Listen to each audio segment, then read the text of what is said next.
എല്ലാവർക്കും നമസ്കാരം. ഭഗവാൻ ജഗന്നാഥൻ്റെ അസാധാരണമായ രൂപത്തിൻ്റെ കാരണമെന്താണ്? നമുക്കൊന്ന് നോക്കാം. ശിഖി മഹതിയുടെ മഹാഭാവപ്രകാശം എന്ന പുസ്തകത്തിൽ ഭഗവാൻ ജഗന്നാഥൻ്റെ അസാധാരണമായ രൂപത്തിന് പിന്നിലുള്ള രഹസ്യത്തെക്കുറിച്ച് രേഖപ്പെടുത്തിയിട്ടുണ്ട്. ചൈതന്യ മഹാപ്രഭുവിൻ്റെ പുരിയിലെ വാസസ്ഥലത്ത് സ്വരൂപദാമോദരനും രാമാനന്ദരായരും മഹാപ്രഭുവിനോട് ജഗന്നാഥ്, ബലദേവ്, സുഭദ്ര എന്നിവരുടെ വിഗ്രഹങ്ങളുടെ അസാധാരണമായ രൂപത്തിന് കാരണമെന്തെന്ന് ചോദിച്ചപ്പോൾ അദ്ദേഹം ഇങ്ങനെ വിശദീകരിച്ചു.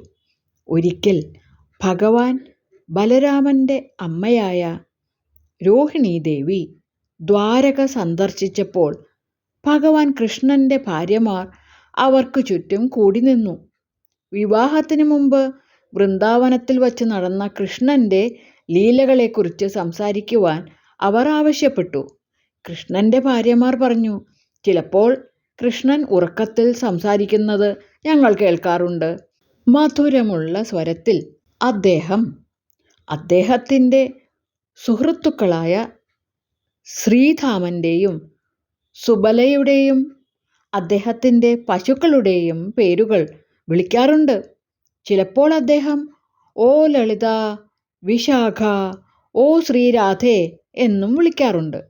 മറ്റു ചിലപ്പോൾ അദ്ദേഹം പറയും, അമ്മേ എനിക്ക് പുതിയ വെണ്ണ തരൂ. ചിലപ്പോൾ അദ്ദേഹം കരയും. എന്നിട്ട് ഉറക്കത്തിൽ നിന്ന് എഴുന്നേറ്റ് മണിക്കൂറുകളോളം ഏങ്ങലടിച്ച് കരയും. വ്രജവാസികളായ അവരെത്രമാത്രം സവിശേഷതയുള്ളവരാണ്! ദയവായി അവരെക്കുറിച്ച് ഞങ്ങളോട് പറയൂ. രോഹിണീദേവി പറയാമെന്ന് സമ്മതിച്ചു.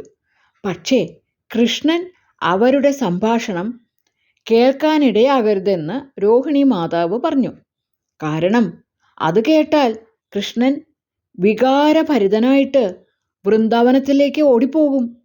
അതുകൊണ്ട് കൃഷ്ണൻ്റെ സഹോദരിയായ സുഭദ്രാദേവിയെ മുറിയുടെ വെളിയിൽ കാവൽ നിൽക്കുവാൻ ഏർപ്പെടുത്തി.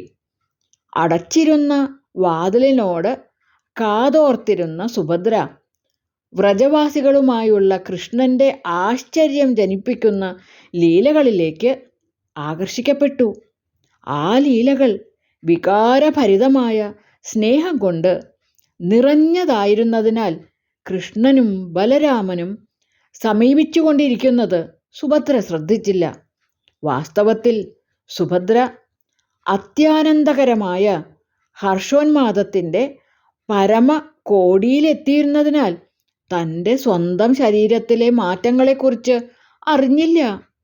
തീവ്രമായ ആധ്യാത്മിക വികാരം കാരണം സുഭദ്രയുടെ കണ്ണുകൾ വിസ്തൃതമാവുകയും കൈകാലുകൾ കബന്ധത്തിലേക്ക് ചുരുങ്ങിച്ചേരുകയും ചെയ്തു. ഇത്തരത്തിലുള്ള ആധ്യാത്മിക വികാരങ്ങൾ തിരിച്ചറിയുന്നതിൽ സമർത്ഥരായ ബലരാമനും കൃഷ്ണനും സുഭദ്രയുടെ ഈ അവസ്ഥ കണ്ടപ്പോൾ മുറിയിൽ അസാധാരണമായ എന്തോ ഒന്ന് നടക്കുന്നുണ്ടെന്ന് മനസ്സിലാക്കുകയും അവർ രോഹിണി മാതാവിൻ്റെ വിവരണങ്ങൾ കാതോർത്ത് കേൾക്കുവാൻ തുടങ്ങുകയും ചെയ്തു. അല്പസമയം കഴിഞ്ഞപ്പോൾ അവർ ആധ്യാത്മിക വികാരങ്ങളുടെ മൂർധന്യാവസ്ഥയിൽ എത്തിയപ്പോൾ കൃഷ്ണനും ബലരാമനും ഭാവമാറ്റങ്ങൾ അനുഭവപ്പെട്ടു. അവരുടെ കണ്ണുകൾ വിസ്തൃതമാവുകയും കൈകാലുകൾ കബന്ധത്തിലേക്ക് ചുരുങ്ങിച്ചേരുകയും ചെയ്തു. അതായത് കൂർമാവസ്ഥ. സന്ദർഭവശാൽ അവിടെ എത്തിച്ചേർന്ന നാരദമുനി ഈ ദൃശ്യം കണ്ട് ആശ്ചര്യപ്പെട്ടു. അദ്ദേഹം ആഹ്ലാദഭരിതനായി പാടുവാനും നൃത്തം ചെയ്യുവാനും തുടങ്ങി.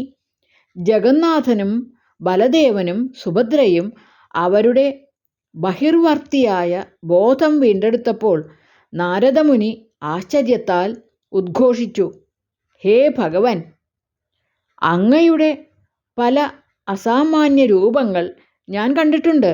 പക്ഷേ ഒരിക്കലും മഹാഭാവത്തിൻ്റെ ഇത്രയും ആകർഷകമായ രൂപം ഞാൻ ദർശിച്ചിട്ടില്ല. ഹേ ഭഗവൻ, ദയവായി എല്ലാവർക്കും ദർശനം കിട്ടുന്ന രീതിയിൽ ഈ അസാധാരണമായ രൂപം പ്രകടമാക്കൂ. ഭഗവാൻ അതിന് സമ്മതമരുളി. അങ്ങനെ ഭഗവാന്റെ ഒരു വലിയ ഭക്തൻ്റെ കരുണയാൽ നമ്മൾക്ക് ജഗന്നാഥൻ്റെയും ബലദേവൻ്റെയും സുഭദ്രയുടെയും വിഗ്രഹങ്ങളെ ദർശിക്കുവാനും അവർക്ക് സേവനമർപ്പിക്കുവാനും സാധിക്കുന്നു. നന്ദി.